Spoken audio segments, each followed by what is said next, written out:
welcome to Puyallup Home Pros, and today we are talking about aging in place. Now, this has become a hot topic because there are a lot of people who bought a home maybe in the 90s or early 2000s or even in the 20 teens like I did, and we thought this is it, this is our forever home, especially a lot of you homeowners who refinanced during the COVID era and you got the killer, the most luxury interest rate in the world, or at least in our lifetimes. Right? When we are used to higher interest rates, and then we had this opportunity, this golden moment to get a 2 or a 3% interest rate, and now we have golden handcuffs. It's so good we don't want to let go of it, but at times our house is no longer fitting, and it's hard to age in place. It's hard to get older and realize I don't know how much longer I can do the stairs without having a major health surgery or therapy just to live in my house.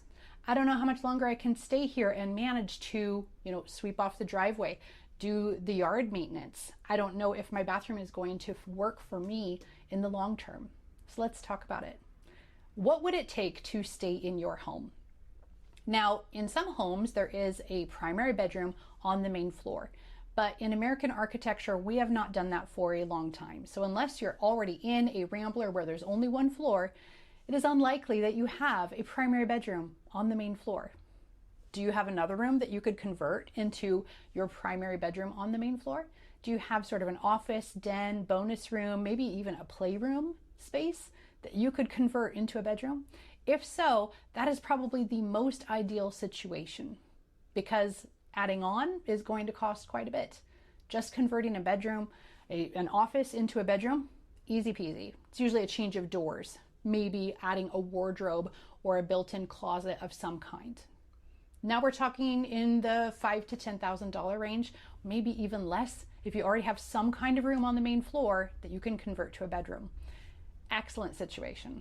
Now, how about you don't have a bedroom on the main floor? No room you can convert. What are your options? One of your options is to add on. Maybe do a garage conversion and turn that into what we would call an ADU, an accessory dwelling unit. A garage conversion or an add-on that just adds on to the space, to your existing house. That means foundation, siding, roofing, right? There's got to be framed, it's got to meet code, there's got to be permits. So with those three things going on, you're going to be spending closer to $50,000 to $100,000 for an add-on. It will add value to your house. You are adding a complete extra bedroom that will also raise your taxes. So lots of things to consider. If you would like to consider adding on what we sometimes call a mother-in-law apartment or an ADU of some kind, it is an attached accessory dwelling unit, garage conversion, something like that. That may be a great option for you. But what if the house just doesn't work in any way? And you're thinking, what if I need a hip replacement? What if I need a knee replacement? What if I need to caregive for someone in my family that cannot do stairs? So let's talk about the stair issue. One way you can get around the stairs is to install the lift. Now, this chair with basically a train that lifts you up the stairs by sitting in the chair. We've seen them in several houses. They do not add value to the house. However, it provides livability to your house. They are in the tens of thousands to install. They are also in the tens of thousands to remove. So it is not a long-term selling point or a feature of your home if that's the plan. So it's just an option. Doesn't mean it's right for you. Doesn't mean it's wrong for you. I'm just giving you all the options here. So what else can you do about stairs? You could also look into, if there are not very many stairs, maybe it could be ramp converted. Or worst case scenario, elevators. However, elevators need shafts and lots of other things, and there are very few homes that are equipped to do that weren't designed with an elevator or a lift already in place in the original design. So, stairs. Well, that's going to be an issue. Something a little bit easier to tackle, a little bit more obvious, is bathroom conversions. Taking out the bathtub and putting in a zero entry shower so that you can just walk right in, even wheel right in. You don't have to be fully ADA compliant, but you certainly could hire someone to do a bathroom remodel that does make it ADA compliant. That means a 36-inch door. It also means lots of smooth spaces for wheelchairs, for wheelchair wheels and accessibility, no trip hazards. That can be done also. That is going to be under probably 100,000, maybe closer to 50 to do a really good bathroom conversion. that would make it easy for all abilities and for all disabilities to use. What else can you do? I mean, sometimes in some cases, you may want to look at adding a detached accessory dwelling unit, a whole extra building on your property, maybe in the back or on the side. So this is what we would call a DADU, and you're going to hear this term from me a lot because I'm really passionate about all the things it can solve. And one of the things it can solve is caregiving and aging in place. For one thing, if your house, like mine, just doesn't work for several different types of ability issues. My house does not work for knee issues and hip issues. So as soon as someone has that, we have to look at, wow, where are you going to live? Because this house doesn't work. Something that we are considering is putting a second dwelling in the backyard. Now it could be 1,000 square feet. It could probably manage to be up to 1,200 square feet depending on what city you live in. I'm currently researching the Puyallup codes to find out what it is, but in general, it has to be less square footage than your main house.